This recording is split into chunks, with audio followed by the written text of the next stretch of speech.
Minha mensagem de hoje tem por tema: fuja do erro, seja mais assertivo. Minha proposta hoje é conversar com você sobre uma instrução dada por Deus através do apóstolo Paulo aos Gálatas, no capítulo de número 6, no verso 6. Coloca na tela, por favor. Gálatas 6, 6. Diz assim: mas aquele que está sendo instruído na palavra, compartilhe todas as coisas boas com aquele que o instruiu. Não se enganem, ok? Em outras traduções, está escrito: não erreis. Deus não se deixa escarnecer. Ali está dizendo de Deus não se zomba, pois tudo aquilo que a pessoa semear, isso também colherá. Você tem a outra tradução aí, Vitor? Não, tá certo? Mas repita comigo: não erreis. Deus não se deixa escarnecer, porque tudo que o homem semear, isso também ceifará. Feche seus olhos. Senhor nosso Deus e Pai, em nome de Jesus, eis aqui a tua palavra. Continua falando conosco. Usa-me como um canal de bênção nesta hora, em nome de Jesus. Você pode dizer amém? Isso. No ano de revisão é importante nós revermos algumas coisas que estabeleceram nossas crenças. Nós revemos algumas coisas cujas quais nós baseamos a nossa fé e a postura cuja qual nós acreditamos que as coisas vão acontecer. Nós temos que ter muito cuidado quando vamos analisar isso. Primeiro, que algo, para ser considerado uma tese bíblica, precisa, para alguns, de 3 ou mais versículos ou textos que baseiem esta afirmação. E uma tese pode ser estruturada em apenas um versículo. Então algumas pessoas começam a citar textos isolados, muitas vezes únicos, totalmente separados do contexto que estavam inseridos, na verdade, na Bíblia, e transformam isso numa verdade. E uma das coisas que me parece foi muito interpretada, ou mal interpretada, ao longo da história, foi a crença de que Deus não leva em conta os nossos erros. É de que Deus está sempre pronto a corrigir a rota daqueles que erram. É que está em Deus a obrigação de acertar as coisas, de corrigir as coisas. Eu confesso que eu não sei onde isso está escrito, mas as pessoas, ou grande parte delas, acreditam que a bondade de Deus, que a misericórdia de Deus, ela é grande o suficiente para sobrepor a justiça dele. Isso não é verdade. A minha proposta de dizer fuja do erro é porque o erro vai trazer para a sua vida sérias consequências. A minha proposta de dizer a você seja mais assertivo, e a palavra assertivo, apesar de, quando a nossa mente ouve, parecer que está falando de acertar, de fazer a coisa certa, e por isso alguns, até na hora de escrever a palavra assertivo, escreve com C, mas na verdade ela é com 2 S's, assertivo. Ela tem a conotação de alguém que está seguro, que está firme, que sabe aquilo que está fazendo, que ao tomar decisões, não tomam decisões de qualquer maneira. São pessoas convictas, firmes, fortes, seguras, que fazem as coisas com objetividade. A vida costuma ser mais generosa para essas pessoas. Elas frequentam a mesma igreja, elas leem a mesma Bíblia, elas cantam os mesmos louvores, elas escutam as mesmas mensagens. Mas as pessoas assertivas, aquelas pessoas que, ao tomar decisões, principalmente em áreas fundamentais de sua vida. Elas são um pouco mais morosas, elas aguardam, né? Não são imediatistas, elas costumam retirar da vida mais prazer, mais satisfação. Mas se você não liga para isso, é um direito que você tem. Apesar da Bíblia dizer não erreis, e é isso que eu quero trabalhar com você. Por que é que a Bíblia então diz não errem?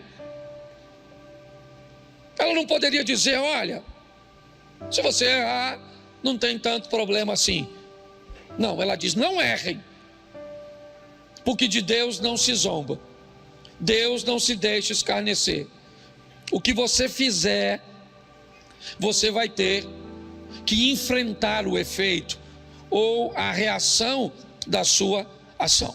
Então, se você quer ser descuidado, se você é valente, forte, poderoso, o suficiente para cometer erros, sustente a sua valentia e coragem para colher os frutos do erro que você cometeu. Não tem problema nenhum. Você quer ser irresponsável em tomar algumas decisões? Você quer ser irresponsável a estabelecer relacionamentos? Você quer ser irresponsável em tratar a sua vida profissional? Você quer ser irresponsável em cuidar da sua saúde? Não tem problema nenhum. Fique à vontade com as suas irresponsabilidades, em cometer erros. Só entenda que você vai ter que se encontrar com eles. E é por isso que o texto até começa dizendo: aquele que é instruído, aquele que é ensinado, ele deve repartir os seus recursos com aquele que o instrui. Olha bem, a proposta da palavra é dizer: se alguém vai te dar uma orientação correta, se alguém vai te dar uma ferramenta certa, ele vai fazer tão bem a você, ele vai levar sua vida, seu casamento, suas finanças, seu negócio, sua caminhada de fé para um ambiente de tanta prosperidade que você deveria dividir um pouco dessas bênçãos que você vai receber por parar de cometer erros com aquele que te ajudou a parar de cometê-los. Essa é a grande verdade. Mas, como eu disse, se você desejar continuar numa vida de erros, não tem problemas. Provavelmente, se você tiver fé e seguir a Jesus, você vai até morar no céu. O que você não vai ter é uma vida boa aqui na terra. Ah, pastor, mas a vida não é para ser boa aqui na terra. Não. Por quê? Porque você tem acesso ao versículo que diz que no mundo tereis, e é esse que você quer tomar? Vamos lá, usa mais para mim. Nós temos umzinho aqui,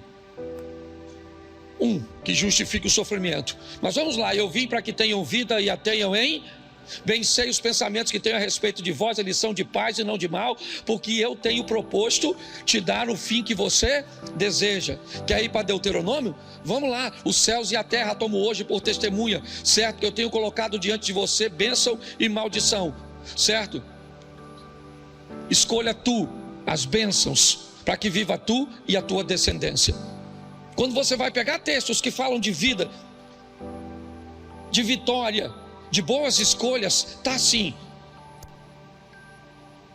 Se nós olharmos de uma forma mais minuciosa, nós vamos ver que os erros que cometemos ao longo da nossa caminhada, eles são extremamente prejudiciais. E Naum diz uma coisa para sustentar o que eu estou dizendo. Naum, capítulo 1, verso 3. Coloca aí, por favor. Naum, capítulo 1, verso de número 3. Isso. O Senhor é tardio em, mas grande em, e jamais inocenta um culpado. Jamais inocenta um culpado. Jamais inocenta um culpado. Ah, pastor, mas o sangue de Jesus não me inocentou? Eu era culpado? Ah, aí sim, colocou o texto certinho. certo? O sangue de Jesus foi derramado para pagar um preço, ele é o cordeiro. Então até você tenha cuidadinho um pouquinho. Eu sei que Deus filtra tudo isso. Se você vai orar, cuidado para não usar o sangue onde você deveria usar o nome, e para não usar o nome onde você deveria usar o sangue. O nome é para uma coisa, o sangue é para outra coisa, tá certo? Nós precisamos rever tudo isso. Ah, pastor, mas Deus entende tudo isso? Entende, é claro que entende. O Espírito Santo, ele corrige muitas coisas que fazemos errada, mas nós estamos num ano de revisão. Por que não entender que precisamos parar de expulsar muitas vezes um demônio usando o sangue? Na ignorância, vale. Mas, né? Nós precisamos rever, é só isso. Minha exposição é só uma exposição de revisão. Então a minha proposta agora é mostrar a você que se Deus não toma culpado por inocente, se Ele diz não errem porque vocês vão ter que se encontrar com o resultado do seu erro, nós temos a garantia de que Ele é tardio em irar-se. Sim, é só você ler a história de Sansão e você vai descobrir o quão longânimo Deus é, o quão bondoso Ele é. Você vai ver uma série de erros que Sansão está cometendo. Me permita fazer você raciocinar sobre isso. A própria Bíblia, você não tem nenhuma garantia que a força de Sansão estava no cabelo. Ele era um nazireu, como muitos outros nazireus que haviam naquela época. Mas quando você vê ele comete o primeiro erro, Deus tolera, ele comete o segundo erro, Deus tolera, ele comete o terceiro erro, Deus tolera. Conforme ele vai cometendo uma série de erros, chega uma hora que Deus diz, acabou. Aliás, todas as vezes que ele fica forte, a Bíblia nunca diz que a força dele era por causa do cabelo. Sempre diz, o Espírito do Senhor se apoderou de Sansão. O Espírito do Senhor se apoderou de Sansão. O Espírito do Senhor se apoderou de Sansão. O dia que Sansão ficou fraco, o texto diz assim: o que Sansão não sabia é que o Espírito do Senhor não era mais com ele. Então é só nossa revisão. É só nós olharmos para que a nossa caminhada esteja mais firme, esteja mais forte. Então eu vou te mostrar o erro de algumas pessoas e vamos ver no que deu. Vamos ver se Deus entrou lá para corrigir, para arrumar a coisinha, para passar a mão na cabeça. Vamos ver se é assim que Ele lida, que aí você vai descobrir o quanto pode ser danosa uma gravidez sem um cônjuge, sem uma estrutura estabelecida. Você vai entender que Deus vai perdoar o seu pecado de ter cometido uma vida sexual fora do casamento e você engravidou. Sim, Deus vai te perdoar, você pode morar no céu, sim ou não? Isso. Mas e a responsabilidade que você agora vai ter que carregar de criar essa criança? Então os erros, eles são complexos. Então, como pastor, às vezes as pessoas vêm falar comigo e eu falo, cara, gente, é muita bagunça muitas vezes. É uma série de erros que vai trazendo uma vida difícil, de gente que vai morar no céu, mas vai viver um inferno aqui na terra. Então eu vou te mostrar aqui, rapidinho. O primeiro é o erro de Davi. Deixa eu te mostrar o erro de Davi. Segundo o livro do profeta Samuel, capítulo 12, verso 13. Dá uma olhada nesse texto. 12, 13. Está um pouquinho diferente a minha. Qualquer coisa eu corrijo a minha tradução e vamos ver se depois a gente coloca a minha aqui. Então Davi disse a Natã: pequei contra o Senhor. E Natã respondeu: também o Senhor perdoou o seu? Isso é fantástico. Sabe o que ele fez? Ele se deitou com a mulher do cara enquanto o cara estava na guerra. Sabe o que aconteceu? A mulher ficou grávida. Sabe o que Davi mandou fazer? Mandou matar o cara na frente de batalha. Ele foi o mandante. É isso. Deus então manda o profeta ir a ele, Diga assim: você quer andar bem? Diga, você quer andar bem? Tenha profeta. Isso. Quem é profeta? Profeta é a pessoa que pode dizer para você o que ninguém pode. Você tem que ter alguém que diga para você o que ninguém pode dizer. Alguém que você deu autoridade para chamar sua atenção. Sua atenção quando a roupa está inadequada. A sua atenção quando a sua postura não está correta. Você tem que ter alguém que tenha coragem, né? Ou autoridade, não vou nem dizer coragem, autoridade de dizer para você o que ninguém pode dizer. Natan era a representação. Aliás, ele é a salvação de Davi.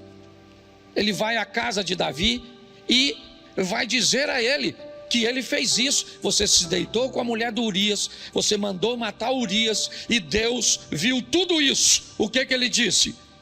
Pequei contra o Senhor. Aí o que Natan diz para ele? Também o Senhor perdoou o seu pecado. Você não? Ele tinha que morrer. Velho Testamento, olho por olho, dente por dente. Mandou matar, morre. Natan está dizendo para ele: Davi, você cometeu um erro grave, um pecado capital. Você infringiu um dos 10 mandamentos, o decátulo do Moisés, do próprio Deus. As leis dadas no monte, escritas nas pedras. Estava escrito na pedra, não era à toa. É porque era um registro sério. E agora Deus diz para ele, através do profeta Natan: também o Senhor perdoou o seu pecado. Você não morrerá. E se isso fosse pouco para você, Davi, eu teria te dado mais. Mas agora, Davi, você cometeu um erro. Mas fica tranquilo que você não morre. Mas o menino estava doente. E Deus disse: mas o menino morre. Mas Davi, a espada de violência que você usou contra Urias não vai se afastar mais da sua casa. Se deitou com a mulher do Urias em secreto, um dos seu filho, vai deitar com as suas mulheres. Pare e pense. Dá uma olhada nisso e vê o que o erro de alguém que foi perdoado, porque ele foi perdoado, ele não vai morrer, mas a vergonha, a humilhação, o problema familiar e todas as coisas que ele colhe do erro que cometeu. Então Davi deveria saber muito bem o texto que nós lemos em Gálatas. Tudo bem que ele não tinha acesso ao texto dessa forma, né? Porque está lá na frente. Não errem. Não errem, porque isso vai dar problema para vocês. Vocês são meus servos, vão morar nos céus, está tudo certinho, mas cuidado com os erros. Eles vão te trazer problemas. Não acredite que Deus vai corrigir o que você faz de errado. Não é assim. Reveja isso. Vamos te mostrar outro? Vamos lá. O erro de Moisés. Note que eu só estou falando de homem de Deus até agora. Moisés, o homem que conversava com Deus face a face. Um dos textos para mim mais impactantes da Bíblia. Bota para mim, por favor, Êxodo 32:32. Eu acho que é esse aí. Agora, pois, perdoa-lhe o pecado, ou, se não, peço-te que me risques do livro que escrevesse. Irmão, presta atenção no que o Moisés está conversando com Deus. No momento difícil, onde Deus está dizendo para ele: Moisés, vamos acabar com este povo. Vamos acabar com essa história do Abraão. Vamos começar uma história nós dois. Eu vou começar um povo através de você. Esse povo vai perecer aí no deserto, Moisés, e a gente começa de novo. E Moisés, com um amor por aquele povo, mas pensa em algo Sabe, só o amor poderia fazer com que ele não fosse fulminado ao dizer uma coisa dessa para Deus. Olha o que ele está falando para Deus: perdoa. Deus está dizendo: eu vou destruir o povo. Moisés diz: perdoa-lhe o pecado, ou se não, eu peço-te que me risque. Olha o que o Moisés falou. Paulo, se é Pedro, não interessa quem seja, errou, meu irmão, a casa vai cair. É isso que você tem que entender. Então, se você vai ser macho e valente o suficiente para vacilar, depois também chupa o limão. Não vem com essa fatalidade: agora também eu errei, minha vida acabou. Acabou nada. Você vai colher tudo e vai começar de novo. Vai ter força para passar vergonha, humilhação. Isso. É assim que funciona. Agora, só para terminar, verso 32, para terminar esse texto. 33, o próximo, por favor. Então o Senhor disse a Moisés: quem foi que disse? Riscarei do meu livro todo aquele que pensa no troço. Pensa. O Deus falando: Moisés, vou falar uma coisa para tu. O livro é meu, eu risco. Quem? Quem eu? Quero não. Quem vacila. Então quem zerro ela era para eu riscar. Você não fez nada, eu não vou riscar. Certo? E agora por sua causa também não risco os caras. Não é um negócio maneiro? Pois é, seria bom se a vida dele fosse sempre assim. Mas esse Moisés, Números 20, verso 8. Olha o que esse cara faz. Números 20, verso 8. O erro de Moisés. Pegue o seu bordão, ajunte todo o povo, você e Arão, seu irmão, certo? E diante do povo, falem a rocha, e ela dará a sua. Assim vocês tirarão água e darão de beber à congregação e ao Zani. Verso 11. Moisés levantou a mão e feriu a rocha, deu uma pancadinha. Quantas vezes? 2 vezes com o seu bordão. E saíram o quê? E a congregação e os seus animais? Olhe para mim aqui. O erro de Moisés, eu não sei nem se isso é erro, falando sério. Porque olha só, Deus falou com Moisés: Moisés, vamos fazer o seguinte, o povo está com sede, então vamos dar água para esse povo. Pega o Arão, seu irmão, vão lá, e aí você pega aquela rocha lá e fala para a rocha: rocha, sai água. E a rocha sai, as pessoas bebem, o gado bebe e está tudo certinho. Lá foi o Moisés. Dizem que ele estava nervoso, eu não estava lá, mas diz que ele estava chateado, aborrecido, assim. E eu acredito que estava, porque ele estava guiando o povo. O povo estava ruim. E ele tinha todo o direito de ficar nervoso, sim ou não? Porque você também tem. Você só não tem o direito, durante o seu nervosismo, desobedecer e desonrar o nome do Deus que você carrega. Você tem direito de ficar nervoso? Claro que tem, você é gente. Tem hora que parece que... Se o Satanás chegar na sua casa, é você que entra nele. De tão nervoso que você fica em algumas ocasiões. Você tem todo o direito, sim ou não? Claro que tem, você é ser humano. Aqui não tem The Walking Dead, zumbizão que não sente nada. Aqui tem hora que você tem raiva, tem vontade de matar, tem vontade de sumir, tem vontade de tudo. Então ele está nervoso sim. Só que Deus falou: Moisés, fala. Ele foi lá e deu 2 pancadas na rocha. O que aconteceu? A água jorrou. Sim ou não? Saiu água, sim ou não? Tá certo, sim ou não? Tá certo, sim ou não? O pessoal queria água. Tá certo, sim ou não? Claro que tá. Só não tá para Deus. A água está saindo, o povo está bebendo, animalzinho está bebendo, todo mundo feliz. Eu imagino Deus olhando. Deus tirou Moisés do grupo, levou para o privado. E falou: Moisés, o que eu falei contigo? Eu imagino Moisés falando, que.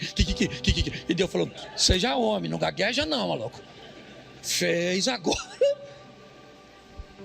Eu mandei você falar ou tocar? Gente. Onde o cara pecou, eu nem sei. Ele se lascou por causa disso. O Moisés não entrou na terra prometida porque deu 2 pancadinhas numa rocha. Imagine você que bate na sua mulher. Porque a rocha não é filha de Deus, sua mulher é. Quando você for gritar com sua mulher, pense no sogro. Deus falou, Moisés, tu não vai entrar não, maluco. Dá uma olhadinha aí do Monte Nebo. Olhou? Rapidinho, só um flash, um spoiler. Mas não entra. Gente, dá para ficar indignado, não dá? Se Moisés não entrou, dizendo que risca o meu nome do livro da vida. Imagine tu, Cláudio. Eu fico imaginando o Zia. Eu fico imaginando eu. Para pensar. Ele entrou sim ou não? O Moisés entrou sim ou não? Não entrou, mano. Só porque deu uma pancadinha na rochinha. O que indica, abra o olho e seja mais assertivo. Faz as coisas com mais convicção. Que o Davi se lascou. O Moisés se lascou. Esse então agora aqui, ó. Preguei sobre ele esses dias aqui. O erro do Acã. Quem é que não sabe quem é Acã? Levanta a mão. Não sabe. Eu vou perguntar quem não levantou. Quem ele é? Cara, levanta a mão, quem não sabe. Quem tiver de mão baixada, eu pergunto. Olha como é que aumentou o número, ó. Não vou perguntar nada não, eu estou só brincando. Josué capítulo 7, verso 20. Josué 7, 20. Dá uma olhada no erro do Acã.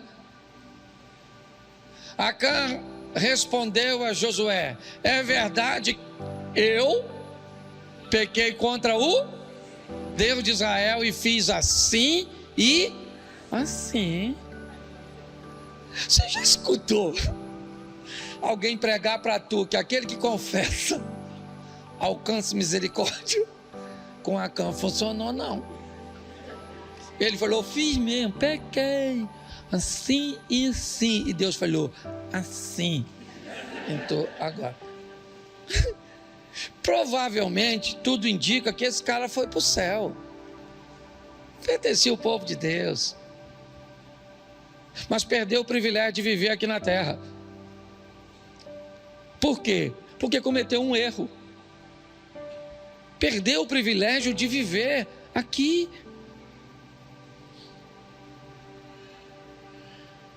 Porque cometeu um erro. Então cuidado como nós tratamos. Eu estou pregando para mim também. Como nós estamos tratando isso.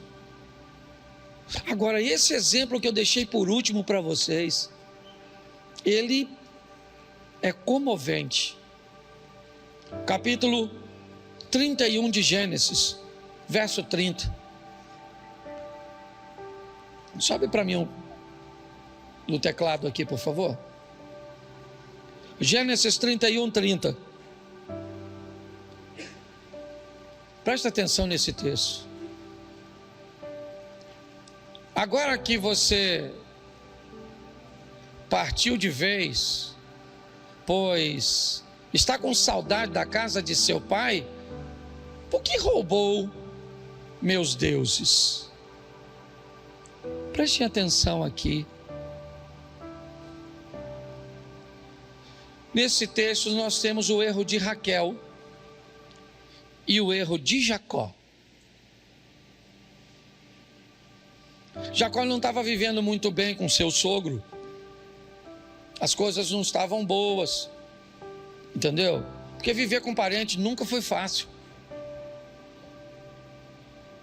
nem para você, nem para Jacó. Ele está tendo um problema com os cunhados estão achando que o Jacó está pegando as coisas dele, aquela coisa assim, que às vezes você bota um pudim na geladeira, morando no quintal,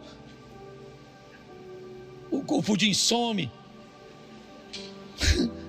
Você tem um cunhado parasita, toma Coca-Cola toda, anda o dia inteiro com a gaiola de passarinho na rua, tuí, tio, tio, e você trabalhando.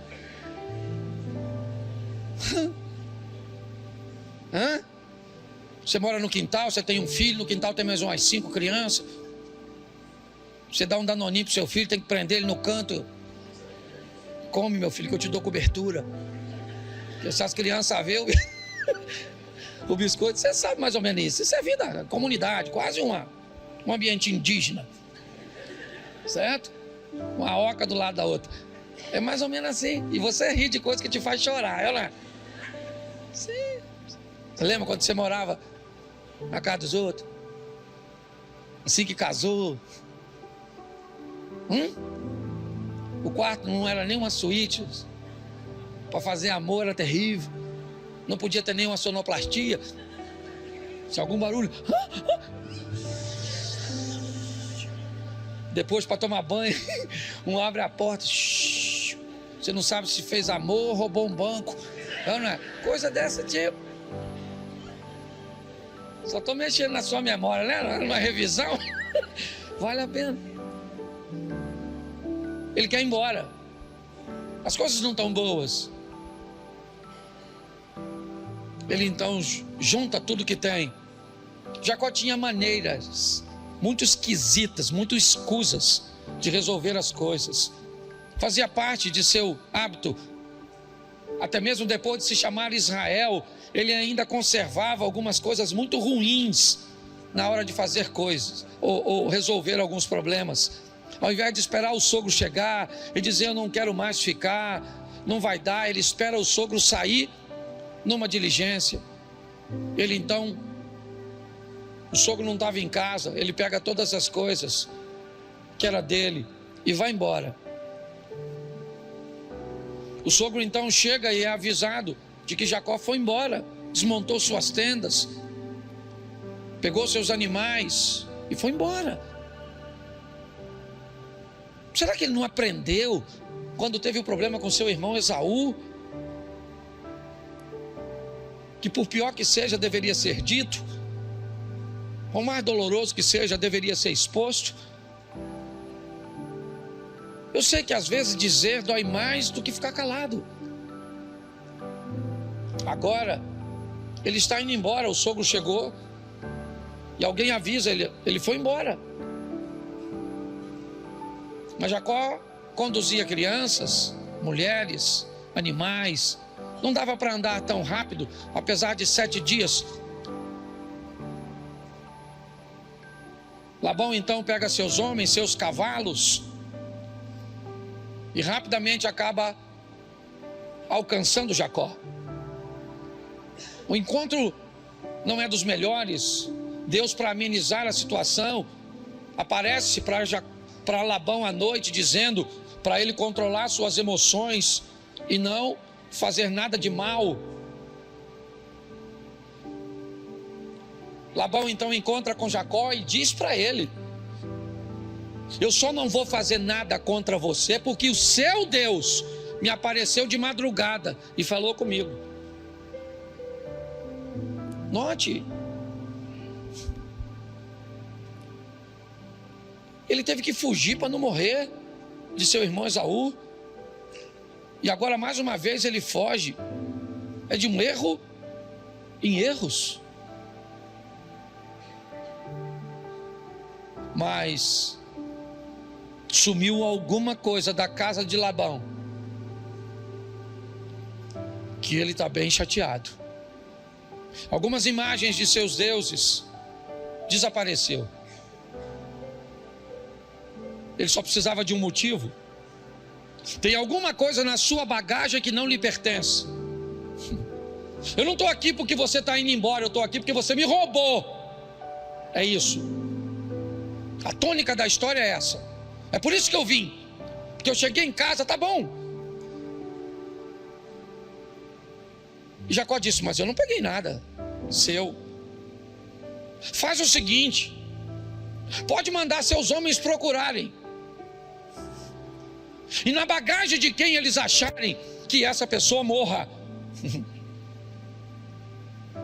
O que ele não sabia é que quem havia roubado os deuses era sua esposa Raquel.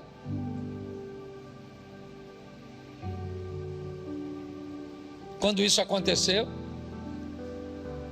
estão revistando tudo. Raquel alega estar menstruada e não podia se tocar no ambiente onde ela estava. Ela então se assenta sobre os ídolos. O pai manda revistar tudo. E aí Jacó, que já não está muito satisfeito com aquela situação, diz, faz o seguinte, ó Labão, não procura só seus deuses não, suas imagens não, pode procurar aqui, e tudo aquilo que você achar aqui que for seu, você pode levar. Se tem alguma coisa, se você acha que eu trouxe alguma coisa que não era minha, pode pegar e levar. Não acharam nada.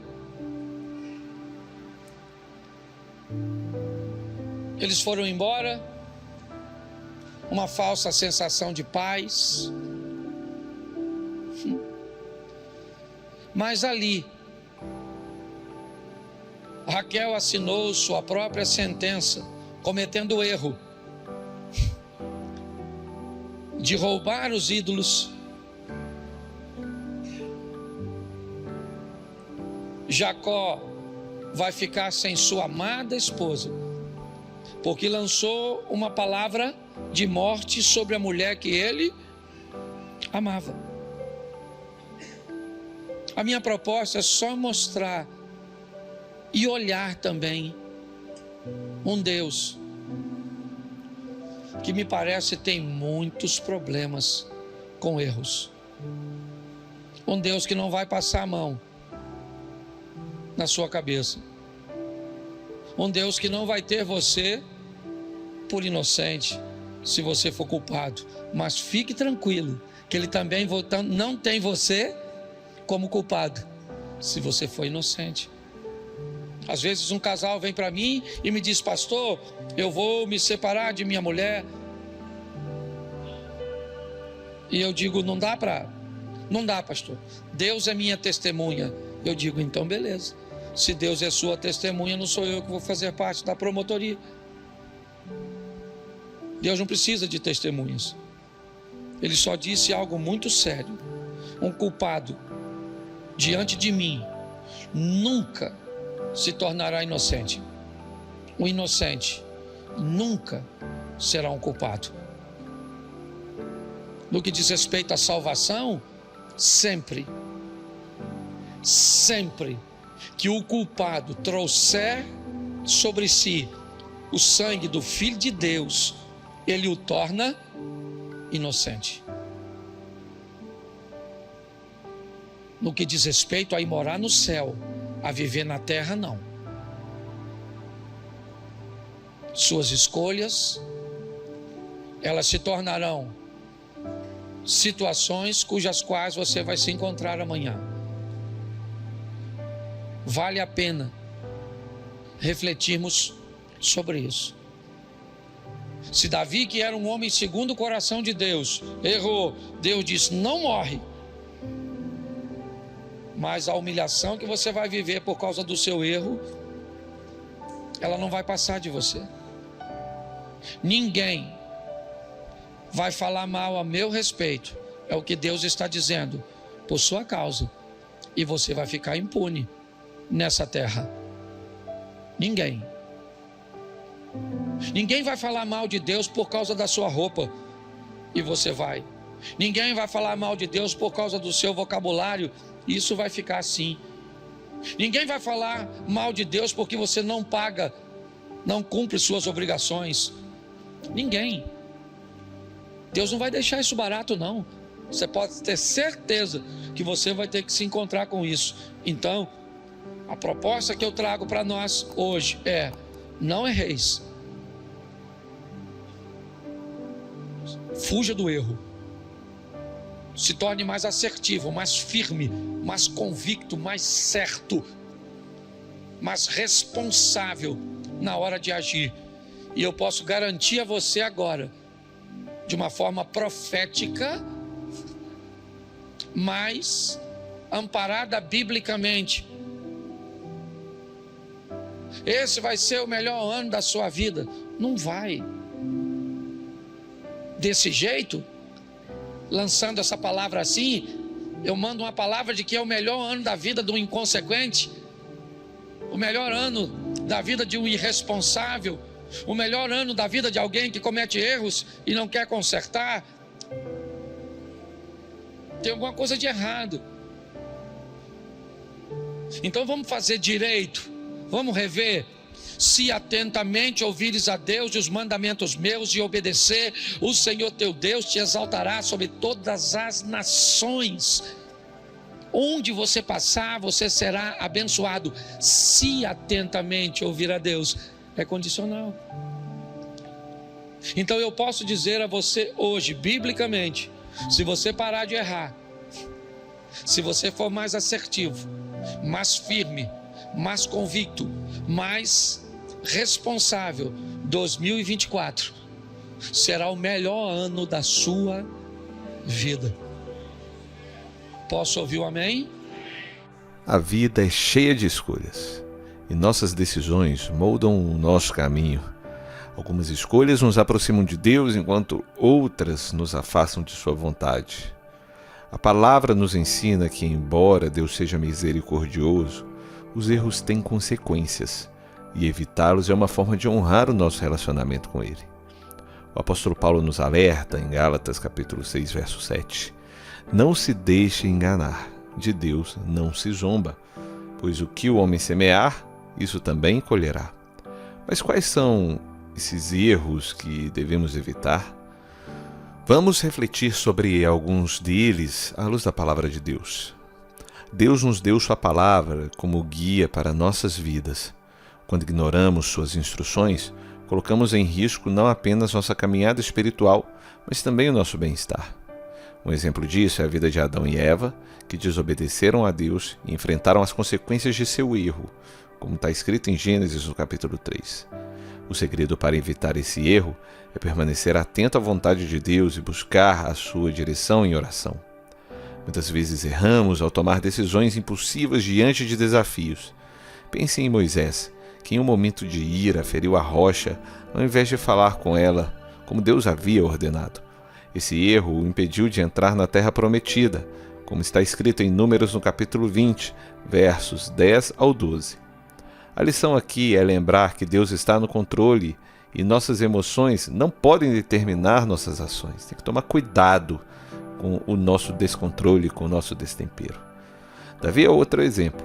Embora fosse um homem segundo o coração de Deus, suas escolhas erradas trouxeram consequências graves para ele e sua família.